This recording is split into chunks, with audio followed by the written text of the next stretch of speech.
नमस्कार दोस्तों, news kick में आपका स्वागत है। आज हम आपके सामने ला रहे हैं महाराष्ट्र के राजनीतिक किले की सबसे बड़ी उथल पुथल, एनसीपी के दो धड़ों के विलय यानी कि मर्जर की कहानी, जो अब सबसे बड़ी पहेली बन चुकी है। सबसे पहले बात करें असल मुद्दे की, क्या एनसीपी का विलय होना था? पिछले कुछ हफ्तों में यह चर्चा तेज हो गई थी कि शरद पवार के नेतृत्व वाली एनसीपी एसपी और अजित पवार के नेतृत्व वाली एनसीपी फिर से एक हो जाएंगे, यानी पार्टी दो हिस्सों में नहीं रहेगी बल्कि एक साथ फिर से जुड़ेगी। कहा जा रहा था कि मर्जर की घोषणा 12 फरवरी को होना तय थी और उसके लिए दोनों पक्ष बातचीत भी कर रहे थे, लेकिन एक बड़ा उलटफेर हो गया। अजित पवार का अचानक निधन। अजित पवार एक विमान हादसे में चल बसे और इसी हादसे ने राजनीति के सारे समीकरण भी बदल दिए। उनके अचानक चले जाने के बाद पूरे मर्जर के तंत्र में असमंजस फैल गया और जो बातें चर्चा में थी वो अब सवालों के घेरे में है। ये खबर समाज से जुड़ी है और आपको जाननी चाहिए। हम ये वीडियो आपके लिए बनाते हैं। वीडियो को आधा देखा तो बात अधूरी रह जाएगी। वीडियो में अंत तक बने रहिए। वीडियो में आगे बढ़ने से पहले एक छोटी सी गुजारिश आप सभी से, आप हमारे चैनल को सब्सक्राइब करें,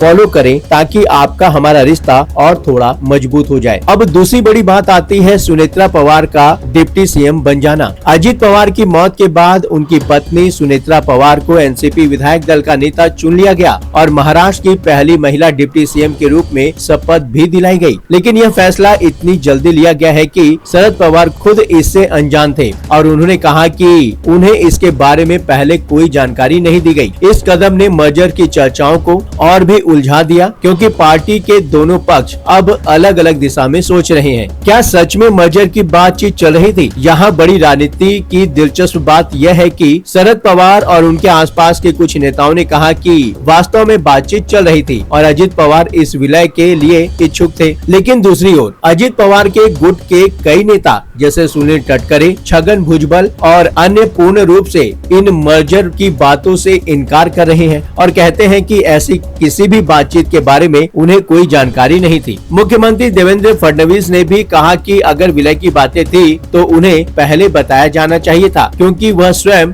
अजित पवार के करीबी रहे हैं। तो असल में समस्या क्या है? सबसे बड़ा प्रश्न यही है, क्या एनसीपी का विलय खुद पार्टी के अंदर से शरद पवार और अजित पवार के बीच योजना के अनुसार चल रहा था, या फिर यह बातचीत सिर्फ एक अफवाह थी जिसका राजनीतिक फायदा उठाया जा रहा है, या फिर कुछ लोग इसे अपनी ताकत बढ़ाने के लिए आगे बढ़ा रहे हैं? इस सवाल की गूंज आज भी न सिर्फ महाराष्ट्र में है बल्कि राष्ट्रीय राजनीति तक में सुनाई दे रही है। अब सबसे बड़ा सवाल आगे क्या होगा? एनसीपी एसपी वाले अब कहते हैं कि विलय अब भी संभव है अगर स्पष्टता से समझा जाए कि कौन किसके साथ मिल रहा है। दूसरी ओर अजित पवार के गुट वाले कहते हैं कि अब वे बीजेपी महायुति के साथ हैं और कोई भी विलय तभी संभव है जब सब पक्ष स्पष्ट रूप से सहमत हो। मतलब अब पार्टी दो बड़ी धाराओं में बटी हुई है। एक तरफ कांग्रेस इंडिया एमवीए गठबंधन में शामिल होने की सोच और दूसरी तरफ महायुति के साथ बने रहने की इच्छा। तो दोस्तों, न्यूज किक की रिपोर्ट का निष्कर्ष तो यही निकल रहा है कि मर्जर की योजना